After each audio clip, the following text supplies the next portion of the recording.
मंत्रिमंडल ने मंजूरी दी है।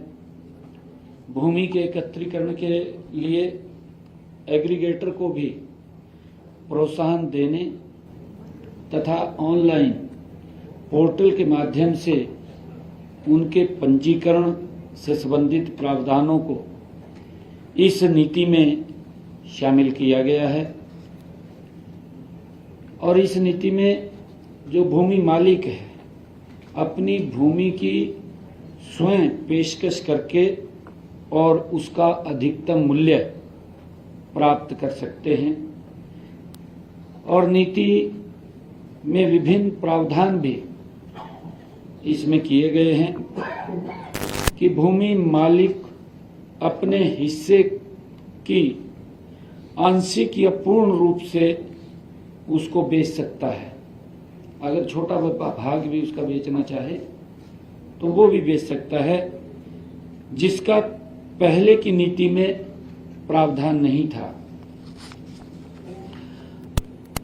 अब ये भी निर्णय किया गया है कि सड़क परियोजनाओं के लिए, क्योंकि कई बार ई भूमि के ऊपर हम भूमि खरीदते हैं और बीच में कुछ जमीन का टुकड़ा रह जाता और नहीं मिल पाते।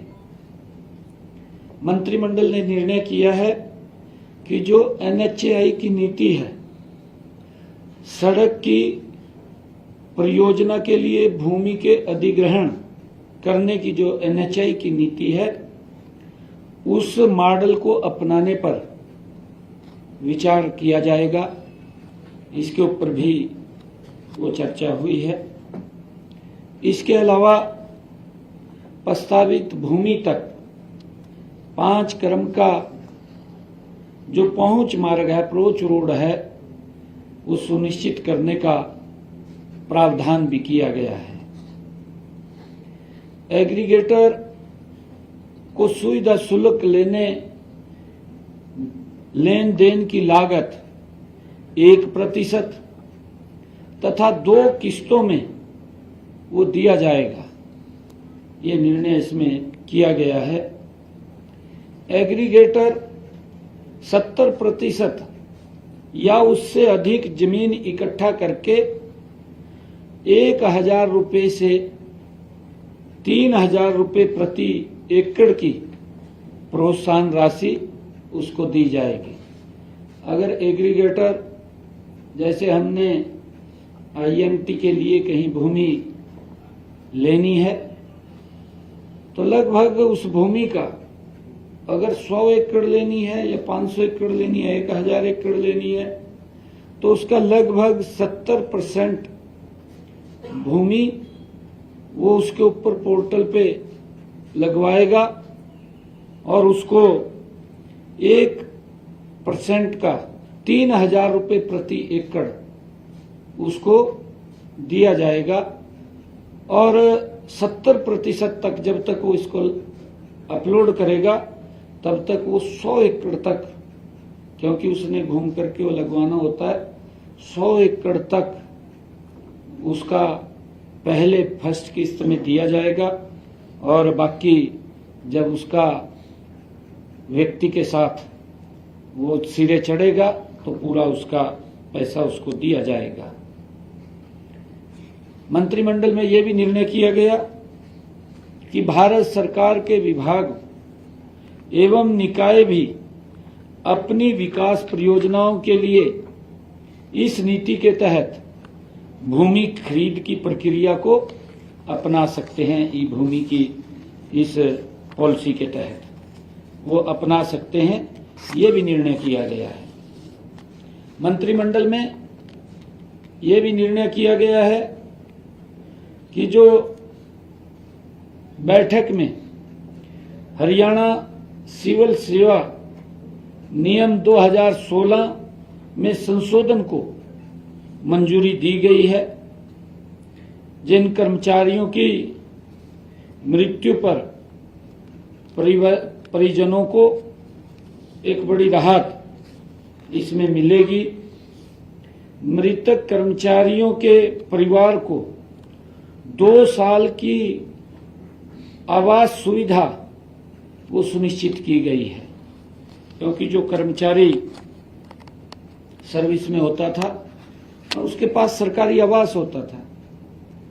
अगर दुर्घटना हो जाती थी तो परिवार को दिक्कत आ जाती थी, तो उसको 2 साल के लिए सुनिश्चित किया है। सेवा के दौरान किसी सरकारी कर्मचारी की अगर मृत्यु होने पर अब मृतक परिवार को आवास भत्ता ये 2 वर्ष की अवधि के लिए मिलेगा, जो पहले 1 साल के लिए मिलता था। इसके अलावा परिवार लाइसेंस शुल्क का भुगतान करके 2 वर्ष की अवधि के लिए सरकारी आवास को रख सकता है। ये इसमें उसको प्रावधान किया गया है, जो ये पहले 1 साल के लिए रख सकता था। मंत्रिमंडल में ये भी निर्णय किया गया है कि जो हमारे सेवानिवृत्त कर्मियों को वित्तीय राहत देने के लिए निर्णय किया गया है। बैठक में हरियाणा सिविल सेवा नियमों में संशोधन को भी मंजूरी दी गई है और ये नियम 19 जुलाई 2016 से प्रभावी माने जाएंगे। सेवानिवृत्ति के समय सरकारी कर्मचारियों द्वारा आवंटन की गई पेंशन की राशि को सेवानिवृत्ति की तिथि से 15 वर्ष पूर्ण होने पर ये पुनः बहाल कर दिया जाएगा। जो पहले 15 साल तक जब तक ब्याज सहित उस पेंशन राशि की रिकवरी हो जाए तब तक वो कटौती का प्रावधान था। यह निर्णय पेंशन के लंबे समय से चली आ रही मांगों के अनुरूप लिया गया है और इसका उद्देश्य सेवानिवृत्त कर्मचारियों को अधिक वित्तीय सुरक्षा प्रदान करना है, क्योंकि कर्मचारियों की जो ये पेंशन थी पहले ये 15 साल तक वो थी, अब इसको 15 साल तक और उसके आगे भी था, परंतु अब इसको 15 साल तक सुनिश्चित किया है। कर्मचारियों के लिए एकीकृत पेंशन योजना उसको भी जो यूपीएस उसको भी लागू को मंजूरी दी गई है। हरियाणा के कर्मचारी जो वर्तमान में न्यू पेंशन स्कीम में शामिल हैं, उनको भारत सरकार की तर्ज पर यूपीएस का भी ऑप्शन देने का फैसला मंत्रिमंडल ने किया है। यह एक ऐतिहासिक कदम है और यह योजना 1 अगस्त 2025 से ये प्रभावी होगी। यूपीएस में सेवानिवृत्ति के समय आखिरी के 12 महीने के औसत वेतन का 50% पेंशन मिलेगी। कर्मचारी की मृत्यु के उपरांत परिवार को भी पेंशन मिलेगी। 10 या अधिक वर्ष की सेवा पूरी करने के बाद प्रति माह 10,000 रुपये का न्यूनतम गारंटी पेंशन मिलेगी। ये फैसला किया गया है। इस निर्णय से 1 जनवरी 2006 या उसके बाद सरकारी सेवा में आए 2 लाख से अधिक कर्मचारियों को सुनिश्चित पेंशन का लाभ मिलेगा।